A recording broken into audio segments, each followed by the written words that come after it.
The perpetual twilight of Nyxara's twin suns cast long shadows through the bioluminescent forest as Theron Vale adjusted his breathing apparatus. After 3 weeks in cryosleep aboard the research vessel, lungs were still adapting to the planet's nitrogen-rich atmosphere. The Science Coalition had sent him to study the unique flora with potential medicinal properties. But his personal mission went deeper. He needed distance from Earth and the memories it held. Atmospheric composition stabilizing, his wrist scanner chirped. Recommended exposure, for hours maximum without supplemental oxygen. Theron nodded, checking his equipment bag one last time before venturing deeper into the forest. The canopy above pulsed with soft blue light, illuminating a path through twisted violet trunks. His boots sank slightly into the spongy terrain as he recorded observations into his datapad. Fascinating cellular structure, he muttered, examining a spiral-shaped plant that retracted at his touch. Almost sentient in its. A whisper of movement interrupted his thoughts. Theron froze, hand hovering above his stunner. The foliage parted, revealing a slender figure with skin the color of twilight amethyst. Her eyes, large, luminous, and entirely silver, regarded him with a mixture of curiosity and suspicion. "You walk loudly, outsider," she said, in surprisingly fluent standard. "The forest hears your intrusion." Theron slowly lowered his hand. "I'm Theron Vale, xenobiologist with the Earth Science Coalition. I mean no harm to your forest or people, so claim all skyfallers before they take what isn't theirs." The purple-skinned woman stepped closer, her movements fluid and graceful. Intricate patterns swirled across her skin, glowing faintly in the dim light. "I am Lyra, healer of the Lumiri." "Why have you come to Nyxara?" "Research only," Theron explained, gesturing to his collection tools. "Plants that might help both our peoples. Medicine, not mining." Silver eyes narrowed. "The last humans who spoke of helping left poison in our sacred waters and took our crystalline growths." Before Theron could respond, an eerie howl echoed through the forest, followed by alarmed calls in a language his translator couldn't decipher. Fear flashed across Lyra's face. "Vorox," she whispered, glancing toward the sound. "They hunt again." Theron activated his scanner. "Predators. I could help analyze their help." Lyra's laugh was bitter. "What could a soft-skinned skyfaller know of the shadow that hunts us? Come if you wish, but stay silent and stay back." Without waiting for his response, she turned and moved swiftly through the forest. Curiosity, overriding caution. Theron followed. They arrived at a clearing where dwellings of woven fibers and living plants formed a small settlement. Lumiria of various heights gathered around an injured member of their tribe, his purple skin ashen with pain, deep lacerations across his chest. "Make way," Lyra commanded, kneeling beside the wounded man. Her hands began to emit a soft glow as she placed them over his injuries. Theron watched, fascinated as the wounded Lumeri's tissue began to visibly regenerate under her touch. The crowd whispered, throwing suspicious glances his way. "Another attack so close to the village," an elder Lumiri said, his skin darker purple with age. "The Vorax grow bolder." "I've studied predatory behavior patterns," Theron offered, stepping forward. "If I could examine their hunting grounds, maybe track their movements." Laughter rippled through the gathered Lumir. "The Skyfaller thinks he can outsmart the Vorox." One hunter sneered. "When our best trackers fall to their claws?" Lyra didn't laugh, but her expression remained skeptical. "The Vorox move like shadows and strike like lightning. They have taken 17 of our people this cycle." "All the more reason to try something new," Theron insisted. "My equipment can detect patterns you might not see." The elder Lumir raised his hand for silence. "We have no reason to trust your ways, outsider, but... ... He glanced at the wounded hunter. "We have few options remaining." He turned to Lyra. "He may stay in the healer's dwelling until the next rising of the greater sun. After that, we decide his fate." As the crowd dispersed, Lyra approached Theron, her silver eyes reflecting the bioluminescent light around them. "They laughed because they have lost hope," she said quietly. "I don't believe you can help us, Skyfaller, but I no longer believe we can save ourselves either." In her voice, Theron heard the same weariness he'd carried across the stars. "Sometimes," he replied, "it takes an outsider to see what's been hidden in plain sight."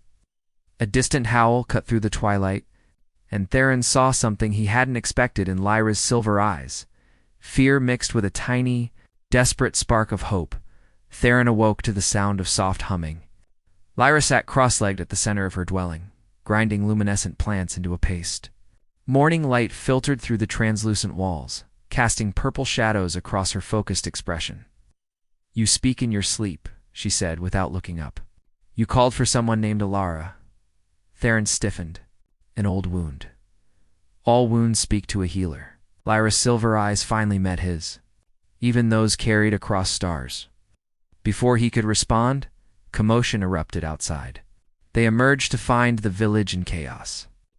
3 hunters had returned carrying an injured female Lumeri, her delicate features contorted in pain. "Naya." Lyra rushed forward, her composure breaking. "My sister." Theron followed as they carried Naya to a healing chamber. Deep gashes ran across her torso, worse than yesterday's victim.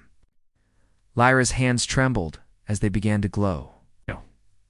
"The Voroks ambushed our hunting party," explained Kovu, the tribe's lead tracker, his scarred face tight with anger. "It moved differently, as if studying our patterns." Theron observed the wounds carefully. "These aren't random attacks." "They're calculating," Kovu sneered. "And what would you know of our predators, Skyfaller?" "Enough to see evolution at work," Theron replied. "These creatures are adapting. May I?" He gestured toward Naya's wounds. Lyra hesitated, then nodded. Theron carefully extracted his scanner, running it over the injuries. The device hummed, analyzing tissue samples and residual biological matter. "There's a neurotoxin in the claws," he murmured. "Similar to Earth's Komodo dragons. They don't need to kill immediately. They track their wounded prey until they succumb." "We've never found this," Lyra whispered, her silver eyes wide. "Your people rely on senses and tradition. I rely on technology." Theron displayed the molecular structure on his scanner. "I can synthesize an antitoxin, but I need to understand the predator better." As Lyra worked to stabilize her sister, Theron addressed the gathered Lumeri. "I need to set up monitoring stations around your territory. The Voroks leave patterns we can't see with eyes alone." The elder, introduced as Tarek, frowned deeply. "Our ancestors never needed such foreign methods." "Your ancestors never faced Voroks who hunt this intelligently," Theron countered. After heated debate, Tarek reluctantly agreed. For 3 days, Theron and Lyra worked tirelessly, setting sensors throughout the forest while she showed him which areas had seen attacks. Despite initial resistance, several younger Lumeri began to assist. Curious about his methods, at night, as they analyzed data in Lyra's dwelling, Theron found himself drawn to her determination. She learned quickly, asking insightful questions about his equipment. "These readings show thermal signatures," he explained, projecting a holographic map. "The Voroks are cold-blooded, moving from heat source to heat source." "Like the glow poles," Lyra realized. "They're using our sacred sites as warming stations before hunts." One evening, as Lyra mixed medicine for her recovering sister, she asked softly, "Who was she?" "The one you call for in dreams." Theron's hand stilled over his equipment. "My research partner." "And more." "We were studying atmospheric phenomena on Terrius IV when an unexpected storm—" He swallowed hard. "I couldn't reach her in time." Lyra's cool fingers touched his wrist, leaving a faint luminescent trace on his skin. "So you came to the farthest world to escape memory." "I came to make my loss mean something," he corrected. Their eyes held for a moment too long. Theron noticed how the patterns on Lyra's skin brightened subtly, physiological response he hadn't documented. Their moment was interrupted by alarms from Theron's sensors. The holographic display flashed warning signals. "They're coming," Theron said urgently. "At least 3 Voroks, approaching from the northeast." For the first time since his arrival, no one laughed at his warning. Instead, the Lumeri mobilized with practiced precision, but this time, armed with Theron's prediction. They set an ambush of their own. When the shadowy forms of the Voroks emerged from the forest, massive 6-limbed predators with reflective scales, the Lumeri were ready. The ensuing battle was fierce, but controlled, ending with one Vorok slain and the others retreating As dawn broke, Lyra found Theron examining the fallen creature. "The village is celebrating," she said. "For the first time, we hunted the hunters." Theron looked up, his face troubled. "This isn't a victory yet. This was just a hunting party. Their behavior suggests a colony and a hierarchy. We've just alerted the Alpha to our presence." The following weeks transformed Theron from outsider to reluctant ally in the eyes of the Lumiere. His early warning system had prevented 3 more attacks, and the antitoxin he developed had saved Naya and 2 others from lingering deaths. Still, the Voroks adapted quickly, changing their hunting patterns to avoid the sensors. One evening, as twin moons rose over Theron and Lyra sat atop a massive root structure overlooking the misty valley. They had spent the day recalibrating sensors, working in a comfortable rhythm that required few words. "The Council speaks of making you Lumera, friend," Lyra said, her purple skin luminescent in the moonlight. "No outsider has received this honor in 7 generations." Theron smiled, though his eyes remained on his data tablet. "I'm not here for honors. Then why remain?" Lyra asked.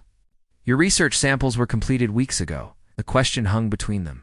Theron finally set his tablet aside and looked at her.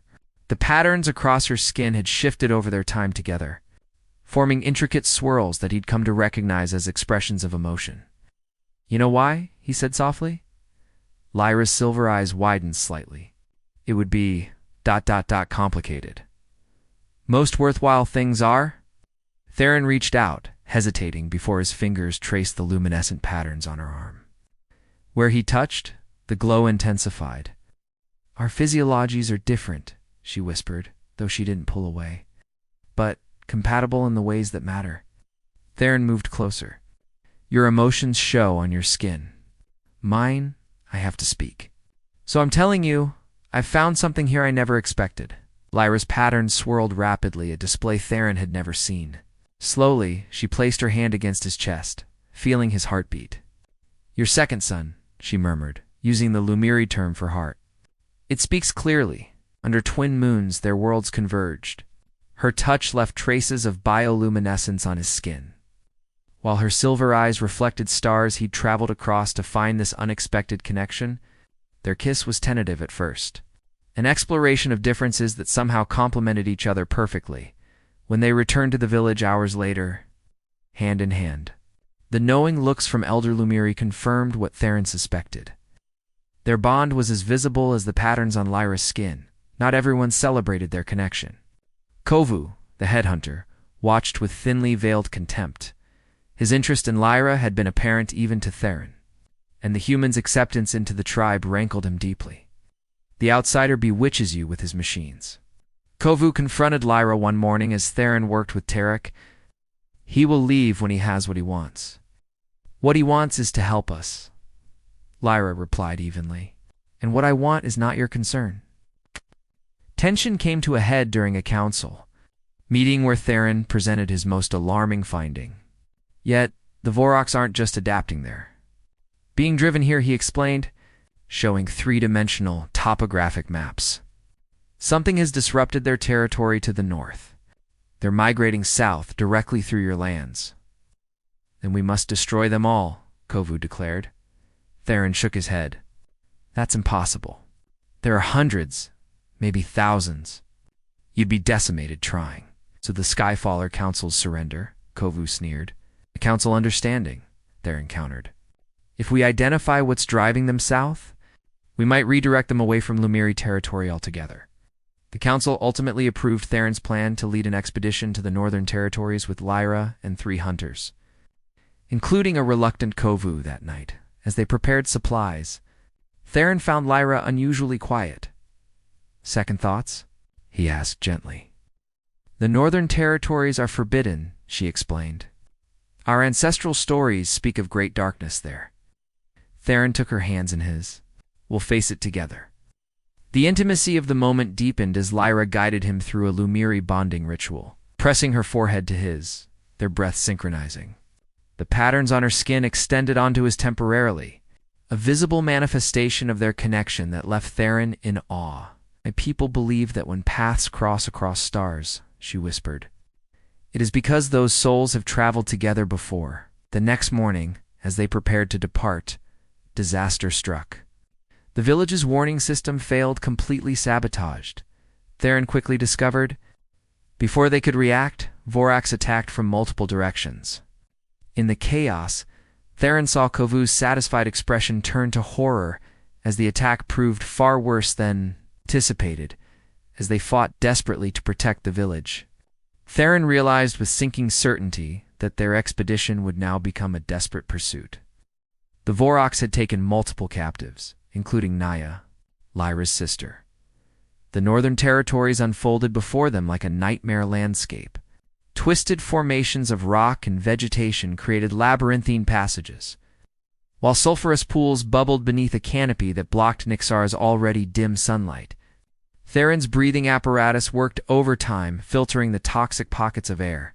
Their party had set out at dawn. Theron, Lyra, Kovu, and two other hunters named Mira and Torin. The atmosphere between them was as poisonous as the fog that clung to their ankles. Kovu's sabotage had cost lives, though he'd claimed he'd only intended to discredit Theron, not endanger the village. The trail splits here, Mira announced, her keen tracking skills proving invaluable. The primary group went east, but 3 Vorax carrying something heavy went west. Naya, Lyra whispered, her silver eyes reflecting the dim light. They've separated the captives. Kovu stepped forward. We should follow the main group. More captives means we follow my sister, Lyra interrupted, her voice leaving no room for argument. Theron studied his scanner. These readings match Naya's biological signature. Lyra's right. The group divided. Mira and Torin would continue tracking the main Vorax pack while reporting back to the village, while Theron, Lyra, and Kovu pursued Naya's captors as they ventured deeper into forbidden territory. The environment deteriorated. Vegetation became scarce, replaced by crystalline structures that hummed with strange energy. Theron collected samples whenever possible, his scientist's mind still working despite their grim mission. These crystals, he murmured to Lyra as they took a brief rest. They're vibrating at a frequency that disrupts the Vorax's natural navigation. That's why they're migrating south. The Forbidden Lands were once mining territories, Lyra explained quietly. Our ancestors abandoned them after what they called the Great Awakening. The stories say the Earth itself rebelled. Kovu, who had been scouting ahead, returned with urgency. I found their nest. They crept forward to the edge of a vast crater. Below, hundreds of Vorax moved among crystalline structures that had been formed into crude dwellings. At the center, a massive geothermal vent provided heat that the cold-blooded predators clearly craved. There, Lyra pointed to a pit where several Lumiri were held, Naya among them. They're alive. But not for long, Theron observed grimly. Look, near the captives, larger Vorax were constructing something like an altar. The implications were clear. Some form of sacrifice was being prepared. We need a distraction, Kovu whispered. Theron studied his scanner. These crystals are unstable. A targeted disruption could create enough chaos for an extraction. He looked at Lyra, his expression pained. But someone would need to get close enough to plant the disruptors. I'll go, Kovu declared immediately. Lyra shook her head. It's suicide. A price I'll pay, Kovu replied, his eyes meeting Lyra's. I betrayed our people through jealousy. This is my atonement. Before they could argue further, a commotion erupted below. The Vorax were moving the captives toward the altar. Their window was closing. No time for debate, Theron said, handing Kovu several small devices. Plant these on the largest crystal formations surrounding the central vent.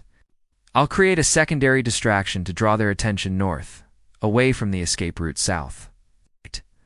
Lyra grabbed Theron's arm, her patterns pulsing with fear. Together. We said we would face this together. We will, he promised, touching his forehead to hers briefly. I'll meet you at the southern ridge. The plan launched into frantic motion. Kovu descended into the crater, using the Lumiria's natural camouflage abilities to blend with the crystalline shadows. Theron circled to the northern edge, setting up a series of controlled detonations in his sample containers. Lyra positioned herself on the southern ridge, ready to guide the captives once freed. As Theron activated his first explosion, chaos erupted through the Vorok's nest. The creatures scattered in confusion as the north side of the crater collapsed, taking advantage of the distraction. Kovu planted the disruptors on the crystal formations. When they activated, the resulting harmonic disruption drove the Voroks into a frenzy of disorientation. He reached the captives and began cutting them free. From his position, Theron saw the plan working. The freed Lumiere were making their way toward the southern ridge where Lyra waited. But something was wrong. A massive Voroks, nearly twice the size of the others, emerged from the central vent. The Alpha, it moved with terrifying intelligence. Heading directly toward Kovu and the remaining captives, including Naya, who was struggling to walk, Theron made a split-second decision. He activated all remaining disruptors simultaneously and charged into the crater. Theron floated in darkness, occasionally rising to fragments of consciousness. Lyra's voice reached him across the void, anchoring him to life. Sometimes he felt the cool touch of her healing energy flowing through his broken body. Other times he heard heated arguments in the Lumiere language. When he finally awoke fully, he found himself in Lyra's dwelling, his chest wrapped in living bandages made from regenerative Nixaron plants. Lyra sat beside him, her usually vibrant purple skin dull with exhaustion. "Don't try to move," she said softly, when his eyes opened. "The crystal toxins nearly claimed you, Kovu." Theron managed to ask, "Healing. Like you, he walks the border between worlds." Her silver eyes held his. "You saved him. You saved Naya. You saved many." Theron learned that all captives had been rescued, though 3 Lumeria had perished in the Vorok's nest before their arrival. Kovu had confessed his sabotage to the Council, but was being treated with mercy given his actions during the rescue.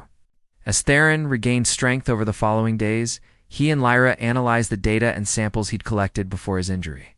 The picture that emerged was fascinating and troubling. "The crystals are spreading," Theron explained to the Council, when he was finally able to stand. Projections displayed a steady growth pattern across the northern territories. "They're disrupting the Voroks' territory, pushing them into yours.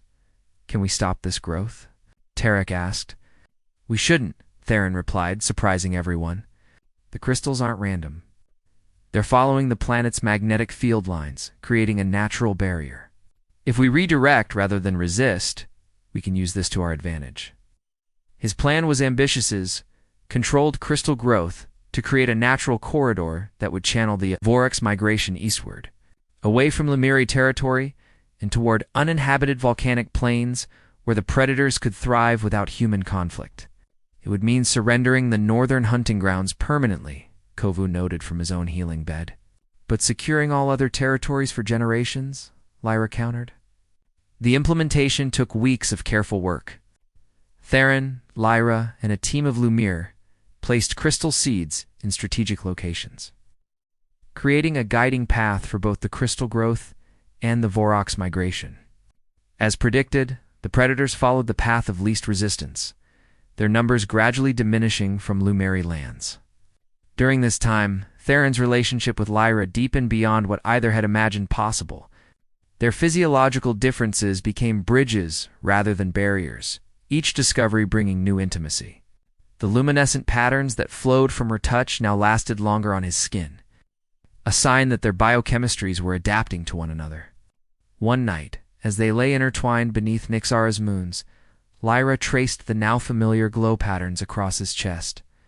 "Your Earth mission ends soon," she said quietly. 3 cycles of the greater moon, and your ship returns. Theron had been avoiding this reality. "I've sent my research findings ahead. The medicinal properties of your healing plants alone will advance Earth medicine by decades. But your presence is still required for the formal exchange," Lyra noted. Her patterns revealed the emotion she wasn't voicing.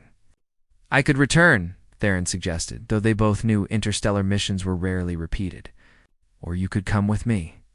Earth has sanctuaries for diplomatic visitors from other worlds." Lyra sat up, her silver eyes reflecting starlight. "Leave Nixara. My people need their healer. And Earth needs your knowledge," Theron said, sitting up beside her. "Think of how many could be helped." It wouldn't be forever, just an exchange like mine. Their discussion had no resolution that night, nor in the nights that followed. As the Crystal Corridor project neared completion and the Vorax migration stabilized, the question of their future hung between them. The answer came unexpectedly. During the final phase of the crystal seeding, they discovered something extraordinary, a crystal formation unlike any other, growing in perfect symmetry. It's responding to our combined biorhythms, Theron realized as they examined it. Your Lumiri energy and my human biochemistry there, creating something new. Further research revealed that this hybrid crystal possessed remarkable properties that could sustain both Nixaron and Earth-based life forms, creating microenvironments suitable for cross-species habitation. When Theron's extraction ship arrived, he stood before the Lumira Council with Lyra at his side in a proposal that would change both their worlds. A research outpost, he explained. Here, at the boundary between Lumiri territory and the redirected Vorax migration path, staffed by both humans and Lumiri, studying the crystals and developing technologies beneficial to both worlds. Tarek studied them thoughtfully. And you would lead this outpost. Khalid, Theron corrected, taking Lyra's hand. Together. The final approval came 3 days later. After intense negotiation with both the Earth Science Coalition and the Lumiri Elders, the outpost would be established with strict protocols to protect Nixara's ecosystem while allowing for meaningful exchange. On the morning the Earth ship departed, carrying samples, data, and the framework agreement, but not Theron. He and Lyra stood at the edge of what would become their shared future.